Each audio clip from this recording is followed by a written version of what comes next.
Welcome home. These were the two words spoken to me at the JFK Customs checkpoint when I returned from my family trip holding my American passport for the first time. I was born in one country, Argentina. I grew up in a second country, Israel. I gave birth in two countries, Argentina and the United States. And I raised my 4 boys in 3 different states in the United States. I speak in one language, dream in a different language, and pray in a third one. What is home? And where is home? In Parashat Lech Lecha, God says to Abraham, go forth, Lech Lecha, from your homeland to the land that I will show you. God then continues and promises Abraham, I will make you a great nation, and I will bless you and make your name great. I will bless those who bless you and curse those who curse you. All the families on the earth shall be blessed through you. God is asking Abraham to leave everything behind and go. Reading the text closely, I ask myself, why does the text add the word lecha after the verb lech? I looked for other places in the Torah where the lecha is also used after the verb, and I tried to make sense of that addition to the verse. Deuteronomy chapter 10 reads, Psal lecha shnei luchot avanim, carve out 2 tablets of stone. In Numbers 10, it says, Aseh lecha shtei chatzutzot, have 2 silver trumpets made. Our rabbis in Talmud Yoma came up with the interpretation that make for yourself lecha an ark of wood, and make for yourself lecha 2 silver trumpets, means that the work that does not really belong to them, therefore the work will benefit others. Rashi comments on lech lecha meaning for your own benefit, for your own good. It is there that I will make you into a great nation, whereas here you will not marry children. Also, I will make your character known to the world. Rashi and our rabbis in the Talmud contradict each other. Did Abraham live for himself, or did he do it for the generations to come? Why did Abraham obey God, turning his back on his father's home? I struggled for a while with the addition of lecha and often thought, who in the right mind would do something like that? I cannot help but think of what home meant to Abraham, where was home for him, and what did the idea of leaving his land, his homeland, and his father's home mean to him. Throughout my life, I experienced firsthand the pain and uncertainty that the idea of to the land that I will show you carries. I often encounter the feeling of leaving one place and going to another without knowing where and how I was going to make it. I was 3 years old when I had my first experience with Lech Lecha. My family moved to Israel from Argentina. In Israel, I faced someone else's pain for the first time. Yosef Romano, the father of one of my classmates, was brutally murdered at the Olympic Games in Munich, Germany. Though I was still too young to fully grasp the concept of loss, the salty taste of my tears marked the beginning of my journey and shaped who I would become. Every Yom HaZikaron, the day of remembrance, we would march with torches to remember the lives of former students of our school who had fallen in battles or terror attacks. I was just a young girl at the time, but I still tremble when I think of the sound of the siren that marked the minutes of silence. The piercing sound of the sirens continues to echo as a reminder of the blessing of being alive. In Israel, I experienced light and darkness, joy and anguish, calmness and fear, and all of these gave me an incredible perspective on life, happiness, and what really matters. במותם ציוו לנו את החיים. With their death, they commanded us to live. I learned in my early childhood that life is a privilege and how important it is to carry on the legacy of people who are not physically present anymore. In the Etz Chaim, God's first words to Abraham are translated as "go forth," which literally means betake yourself.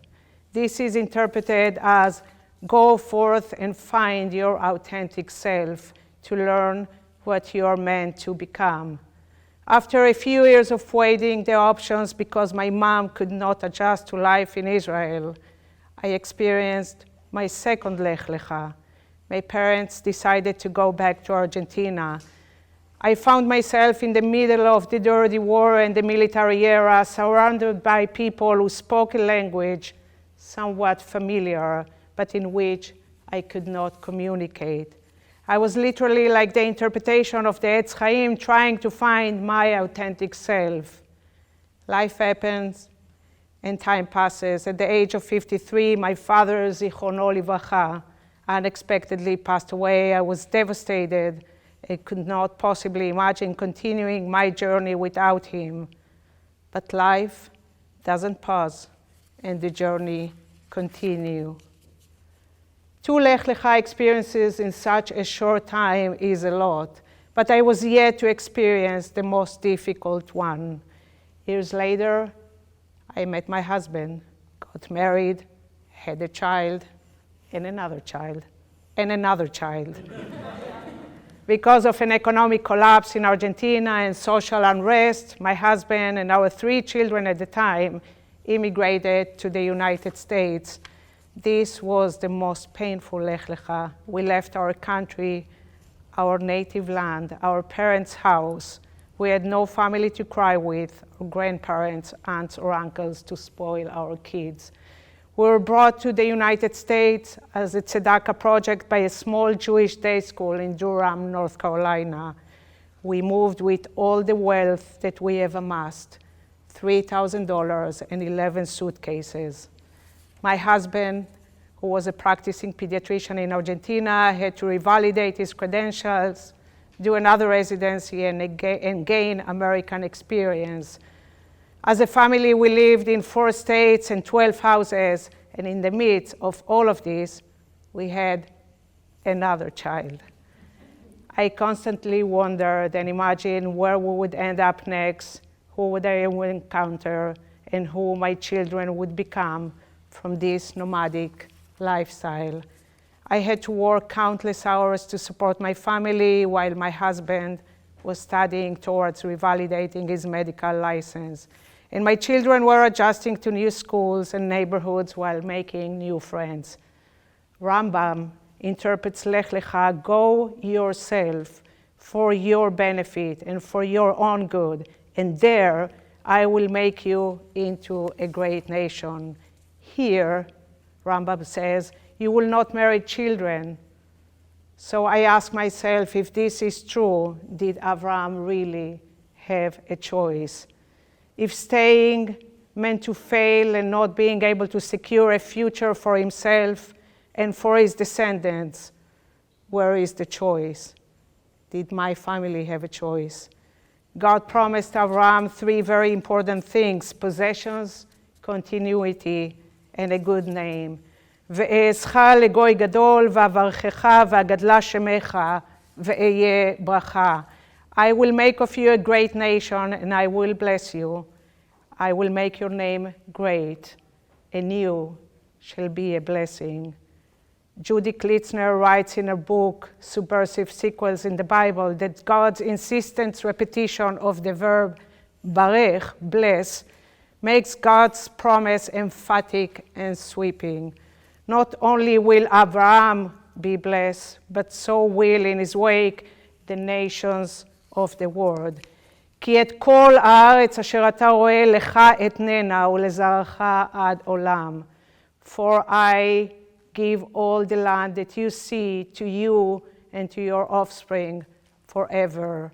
Radak comments that כי את כל הארץ, all the land, means that even though Abraham could not see the entire land of Canaan from where he stood, God told him to look in all four directions of the globe to tell him that just as the land extended beyond his range of physical vision in every direction, so God would give to him, to his descendants, all of this as an inheritance. Wow. To have God sponsoring you is very reassuring. Now I begin to understand why Abraham left. The Midrash in Bereshit Rabbah compares Abraham to a small container of balsam oil, surrounded with a fastened cover that was placed in a corner and its fragrance did not diffuse. So God said to Abraham, טלטל עצמך ממקום למקום ושמך מתגדל בעולם. Move yourself from place to another place, and your name will be exalted in the world. When the source of good fragrance is shaken, it affects its surroundings. Therefore, the commandment to Abraham is to go, to spread the light of faith in the world. Abraham receives the command, Lech Lecha, and since then he does not stop walking. We can find several examples of Abraham's willingness to do what needs to be done. Va'isa Abraham, then Abraham journeyed in Genesis 12. Kum italech, up walk in Genesis 13. Vayema'er Abraham, Abraham went quickly in Genesis 18. Ve'el abakar ratz Abraham, then Abraham ran in Genesis 18. And in the parasha of the binding of Isaac, it says, Velech lecha el eretz Moriah, and go to the land of Moriah. And the root alach, to go, appears 7 times. Abraham is active, he walks, and if necessary, he keeps running. Maybe the description of Abraham's personality is trying to tell us that only if we keep walking, and at times even running, can we overcome the difficulties we face. It is not easy to leave behind the familiar and embark on a path where the destination is unknown. The uncertainty of the journey can be scary and overwhelming. This is a true story that happened around Rosh Hashanah a couple of weeks after we immigrated to the United States. My oldest son was in elementary school at the Lerner School in Durham. I was a teacher at the school. The day before Rosh Hashanah, I walked past a bulletin board and saw the name of my son in Hebrew and a beautiful poster saying, Gisel Baler wishes for a Nintendo. All the students in his class had to write wishes and hopes and dreams for the new year. At that time, we were very tight with money, and electronics games were not part of what we were all familiar with. So I was a bit surprised to see that statement. I went to my son and said, confused, I didn't know you wanted a Nintendo. And I added, I didn't even know you knew what a Nintendo is. My son, even more confused, said, what is a Nintendo? He then explained what happened. The teacher asked him to draw a wish and make a poster, and he replied, no entiendo.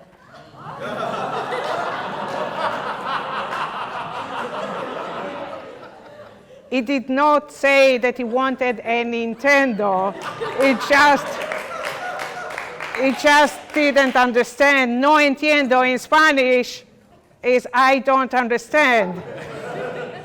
Time passed, and this little boy who did not know a word of English graduated from Duke Law School and is now an assistant district attorney at the Manhattan DA's office. We never imagined this is where our journey would have ended up. Earlier in life, I finished my first step in the seminario in Buenos Aires, but never had a chance to complete rabbinical school. For me, life was almost never how I dreamt it would be or planned it to go. I encountered many obstacles in my path, and my dream of becoming a rabbi was fading. Eventually, I graduated from the seminary with a degree in Jewish studies. I became a teacher and a lifelong learner. Many events slowed me down, but never completely stopped me. And I wanted to pursue what I wanted to become. Serving as a rabbi is not just what I want to do, it's who I want to be. After wandering around and leaving behind everything many times, we settled in Chapel Hill, North Carolina. We bought a house, and there we lived happily ever after. Not really. I had a midlife crisis, bought a red sports car, and I was presented with a dilemma. I could play golf and look back at everything I had left, or embark on a new Lech Lecha and come to JTS and finish what I started many years ago in Buenos Aires. Like Avraham, I chose to leave my baggage and all the kvetching and move to New York City, and the rest is history. Ultimately, Avraham's journey had a happy ending. My family has also been blessed with possessions, 4 wonderful children, and a good name. It takes a leap of faith, resilience, perseverance, and determination to journey and fulfill your hopes and dreams. Just as Avraham did, we too have the ability to follow our callings, trust God, and work towards achieving our goals. When the customs officer uttered the simple statement, "Welcome home," it was made clear to me that home has a complex and unique interpretation for everyone. Home is Artzecha, Moladetcha, Beit Avicha. Home is my childhood neighborhood. Home is crying your classmates' tears. Home is Hebrew, Spanish, and English. Home is where I gave birth. Home is where we raised our kids. Home is family. Home is the place where you fulfill your dreams. Home is moving and settling. Home is life and loss. Home is being blessed and having the privilege of being welcome home. Home is our and others' overwhelming journeys towards the land that I will show you and the uncertainty of what is yet to come. I want to express my gratitude to those who supported me before and during my journey. I will not mention all the names because we all want to leave before tomorrow night. I could not have reached this moment without all of you. To my husband, Ricky, with whom after almost 30 years I can't live with or without. Ricky, you allowed me to fulfill my dream. You gave up the day-to-day seeing Tommy grow up, and you supported us financially and emotionally so that I could fulfill my dream and succeed. Thank you to my oldest son, Agustin Gas, for being instrumental in helping me achieving this significant milestone. Thank you for your advice, for reading my essays, even if you were not interested in the topic, not even a bit. I could have not reached this moment without your support. Thank you to my son number 2, who also goes by Guido. You always have the right thing to say. After a talk we had 6 years ago, I decided to apply what I have been preaching my entire life to my children. You reminded me that if I want something, I have to do it. You reminded me that if I wanted to go to rabbinical school, I just had to do it, just like as Nike's slogan, just do it. Thank you to my son number 3 who's on Zoom, who also goes by Sebi.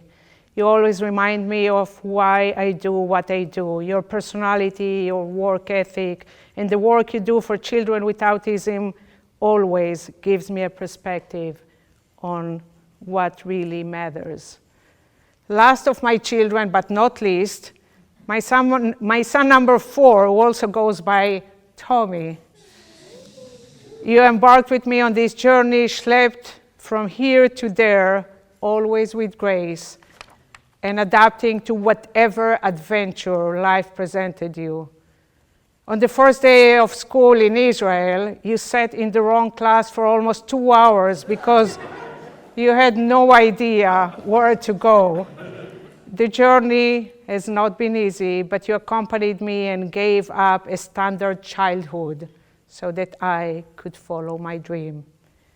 Thank you to my extended family here in Argentina and in Israel. Thank you to my friends and congregants. Thank you to my colleagues and people I worked with and people I work with now. Thank you to all my students and campers throughout my journey, and a special thank you to the Leeds College students for giving me the opportunity to share with you these past 2 years. Thank you to my classmates and students from other classes and other rabbinical schools here and in Israel. Thank you to the people who generously donated their money to enable me to study. Thank you to my rabbis, teachers, and mentors. In many occasions, you are all 3 of those at the same time. Thank you to all my professors here and in Israel. Thank you to Chancellor Schwartz. Thank you to the deans of the Rabbinical School, Rabbi Ayelet Cohen and Rabbi Stephanie Ruskay. Thank you, Rabbi Cohen, also for working with me on my Dvar Torah. Thank you to Rabbi Gordon Tucker for leading a beautiful mincha and for your mentorship. Thank you to the security officers at JTS for keeping us safe. Thank you to the entire facility staff for keeping this beautiful building and making sure that we are comfortable when we are here. And last but not least, thank you to all of you for coming or joining on Zoom and enabling me to celebrate this milestone. My senior sermon comes in a time of hardship and sadness, and I want to be mindful of all the suffering and loss happening during this difficult time. Baruch ata Adonai Eloheinu melech haolam, שהחיינו והקימנו והגיענו לזמן הזה. Amen. Kaddish de Rabbanan. Please rise.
Amen.